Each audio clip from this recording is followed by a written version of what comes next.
Ini bok na fazaya le. Oh, lola. Ini jadi.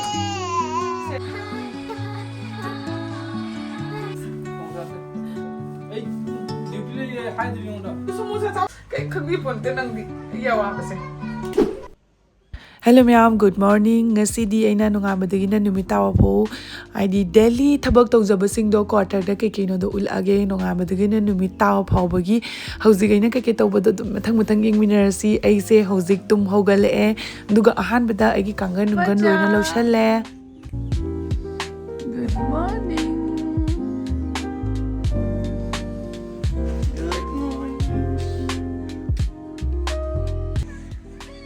Hindi po na mahugat na ako.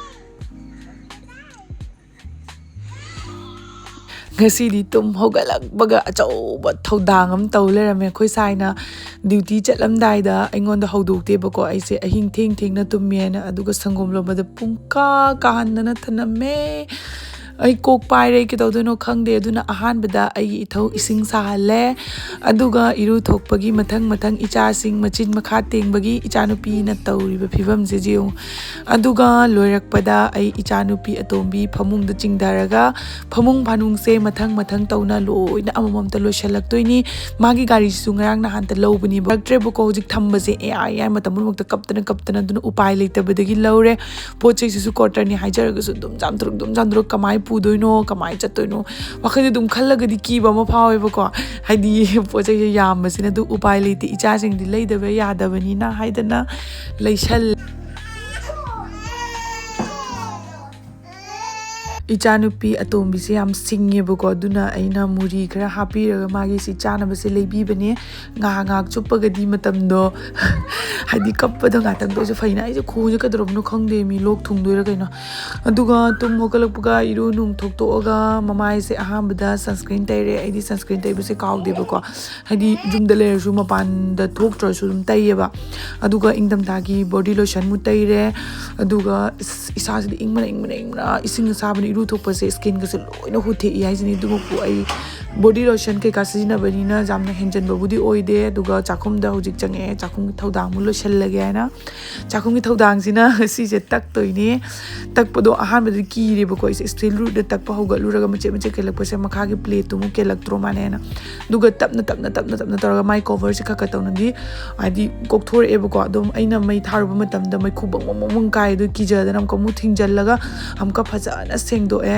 yam kanna budi tak pa ki re bako aduga ai hojik ti gas ta oina tawragen ai ngonda yam nungai je bako induction da tawbase ai di cylinder digi ai cylinder se ke kino khangde ba makhun je khar pi e ba duna chak jang thum kot pa da kya nungai te ado hojik ki di tan hodoini na ai adum gas ta oina tawrage haina tan sisu aina ichanupi da maki healthy oina bagine ko ataga dugai jerum ga tawraga pije bako sigina tan se amna mol yam smooth oy aduga thau hapta bi da gi tawraga ne nongmagi nungtigi budi pizaba natibako aidi hapta amada amurak anirak adumai taraga pizaye adu hausu yam hawbani mayam su dum try to salo tum kitang hapaga masala su hapa yai aina masala du di khoi machagi da di haptre aigi da isagi haugadabdo aduga oina hapege na magis di amna simple oina hobi bani do tan se yam sathine smooth oye haidi chaba matamda yam hawe bako aduga healthy su oye ko aduduna mayam sise smai try to chabi ba yagani ai hoji ai ngantagi sangom do ngarang nungdang gi thanambani bako ngasigi phangbo dudi loikrabani na nungdang gi siga ai chanupi gi mai happy raga ko magi manakta thambirure duga ai su manakta ngak phame ai gi mu thangalamaga ko ai mu nga mu manakta phamaga wa ngang mani chanupi tai nam tang thakjage tawbase chanupi to mi mu kapkhalaktana amu ahan mu inakta chelaktana mu thaare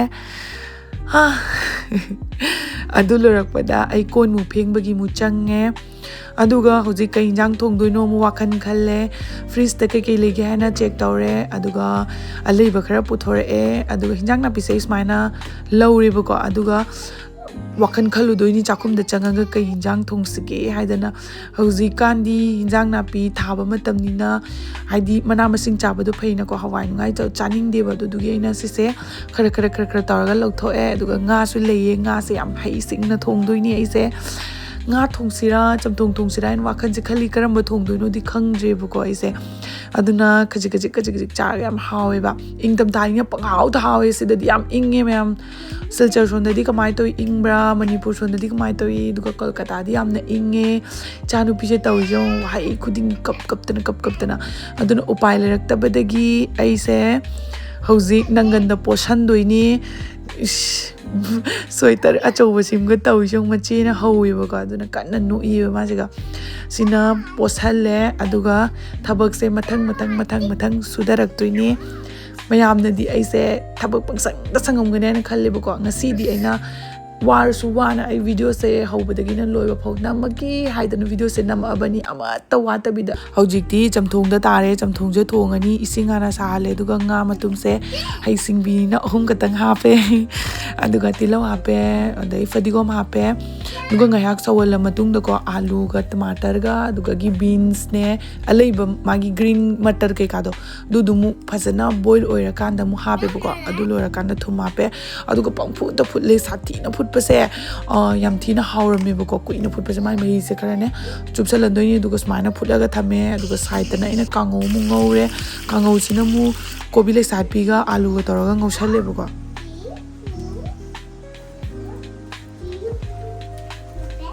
pumak to thoro ko koi bacha to mata thoi gi mama video nami video da hai gi ni koi bacha do lo video so di se C3 se uta 37, 30, 39, 40.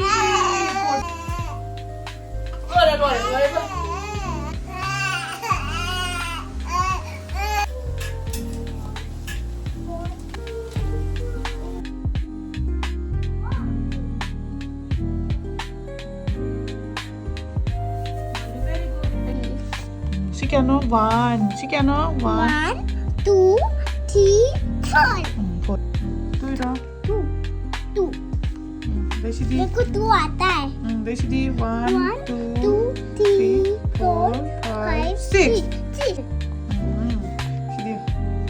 1, 2, 3, 4, 5 5 मेरे को आता है जरा tàu lôi bò hindi copy đúng tàu đâu phụ hindi là đem mà đâu ABCD đi lôi bò giờ hôm tới chúng copy phụ thuộc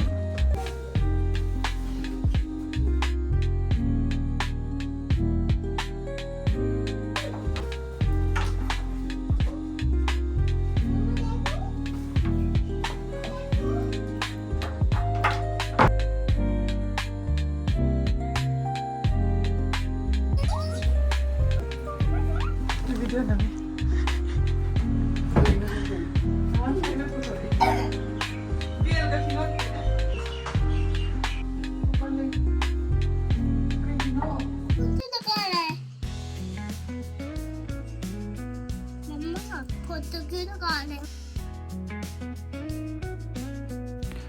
hauji amu tuition chatpagi loisale ngasi se pungani da tuition la o na haire ebko adu dugi launa raga pro mafi maron se chalaga tuition gi loition bi bani do moi madam la kani bko ma se lobagi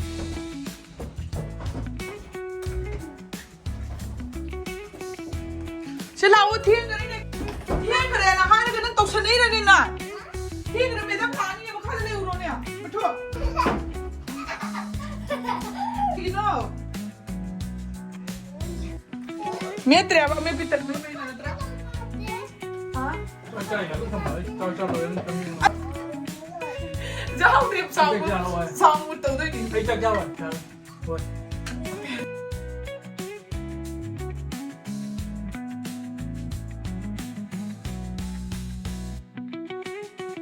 kayak kegibon tenang di iya apa sih kan bapak kamu jatuh semua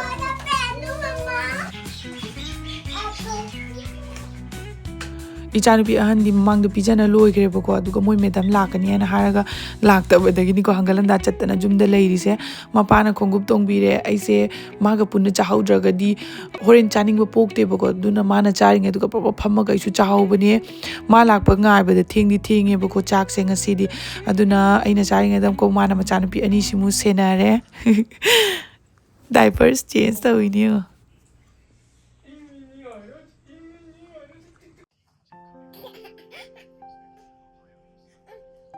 Kay tayo no nang buwa.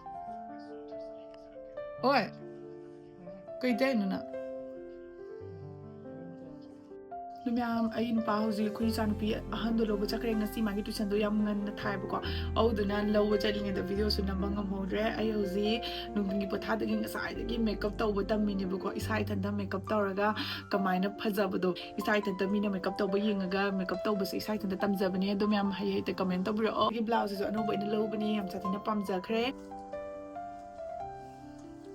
yam tuba hai ko chap chana ai gi fitting ga se chap chana oi gre hai di sabdo ko to bugi mathau ta dre engonda sepaga figure tap napaga yam post ta bado dumaina oi gre baka ema chusu yam phajagre dum yam na ko ina se liba blouse dum pambale ma ki Instagram page to ina site thana bani roina dum chalaga dum DM taraga order to ba yana bagi sina le sina simple oi ba top ni ko sina dum lighting da kai da siba set pa da yam phazarani ai tare aduga aina sigi machu yam ti na pamjabado nangi apamba heavy blouse simple blouse anima customize tawba ya doine aduga stylish ka loina comfortable amadi long lasting quality su oi doine andom yam price yam na affordable ni chalaga dum DM taksan birawa ka ka mama de kri tambi si saunga na live urbi oi la orba la mina brama mama thandal sadare ja mama thandal le bye papa bye tawra kai lege gari cho gari macha pura chatara moi de helmet to lo ro ne nanu pudi pubidra ngarang chakani aga ma'am I makeup so ममथर से video नमगे केजरगनी को weather से फट फटे video कम नमद्रेदा हयेंग नमगे से वखन दाई नुआते इंगमनसु लोरेबको blouse लिटपसिगने नुंगदांगी कई जांग थोंबा अदकैदी इचा अनि सिमुक सेनाबसिनी खोई मचानुपी अंजदी ट्यूशनदगी मपाना लौबिरमे अदुगा संदागी चा नुमु थअनी दो हिमिनारसे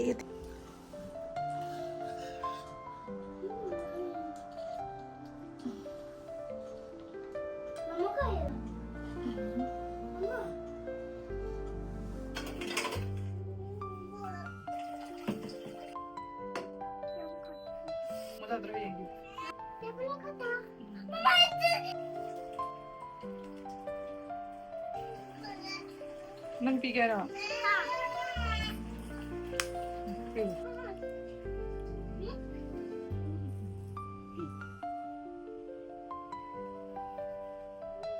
ano papa na tawa na he kayo ni samosa le ka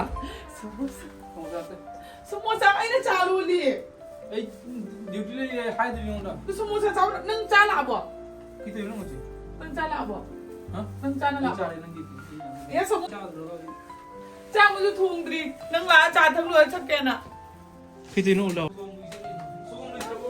sagom nang na halu chan raga masali duri ga sai to ngarang ka ma cha re ayukta Yeah. Calm down. See, calm down.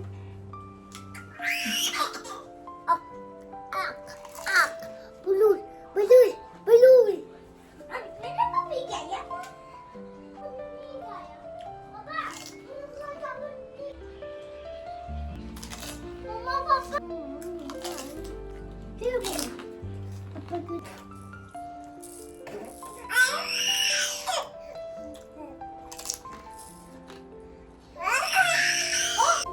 Sabi na ano ba?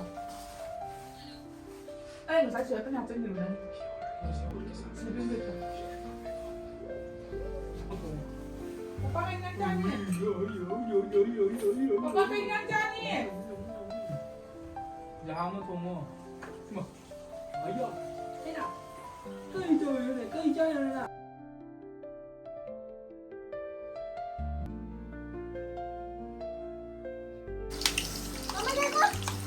Mama cak papa thunga.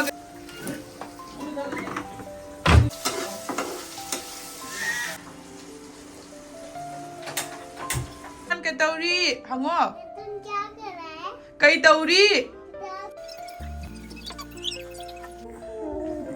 cái ba ya hi ya hi ya ya ya ya hi ya hi ya papa cái sao cái xin cho cô xem nó sao đó ya hi ya hi ya ya ya ya hi ya mau video jangan kalau sarah papa mangga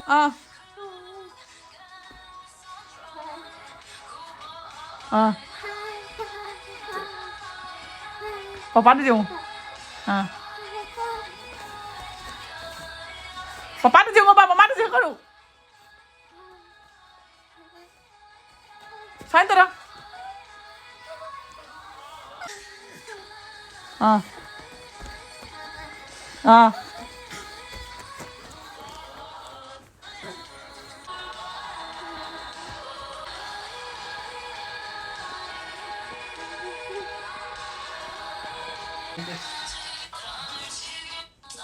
जा रहे लाओ करो सारे जा रहे लाओ मजा नहीं कम होता हुईया ओए माँ विषय बुफा दे ने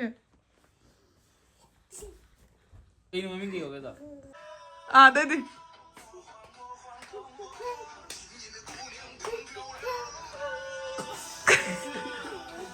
पापा ने सुता हुआ है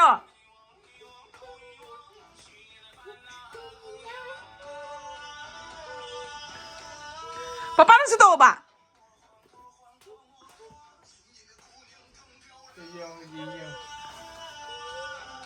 Papa nang suto ba naga?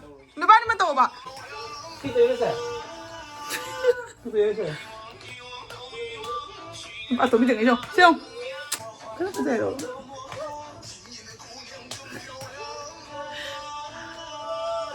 Inimbog na pa tayo. Sabang tayo. Ha? Thôi chắc cho tôi Mami chu không biết rồi này thôi được rồi thôi giờ anh này kia đi anh mi पैसा pin này kia bây giờ ba cái nào thì rồi mà chắc rồi đang xin ngắm chắc bữa kìa ai to anh dễ dàng thế cái nó đâu chỉ cần thế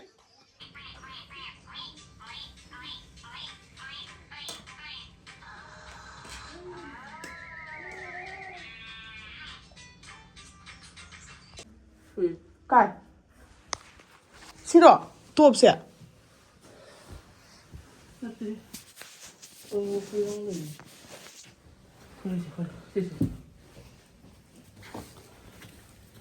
오, 시시. 컴 우시 지 가이란 드럼밍 지 가이. 아이디 능나 더 많이 갈래. 왜 이지 가야만 들어 쟤 이지 가이니 우치 진짜죠. 아? 빠빠도 발발 또 저거라. 시더라 아이 그때 있나 파문가서 로에 탕 갔다 나 빠빠도 발발 또 우시라 하나. 빠빠 이건데 발발 또 뭐 들어. 하? 아이고 떨어 뭐 들어 바이바이.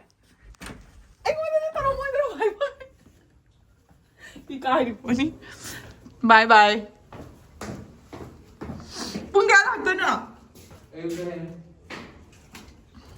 Jadi papa kai sekarang. Papa kai sekarang. Itanung dah. Magic piece tu ani. Aduga hayeng nongalaga. Kaino kang naliramani. Kon ka phieng je ko ing mana sidore. Am kon ka phieng dre se ing mana lore bu ko. Ko sai ka singan na chakra bina. Chana pisu tung rawina sa tomani ngasi. Aigi daily routine bu ngasi lore ko. Kangan kal lage.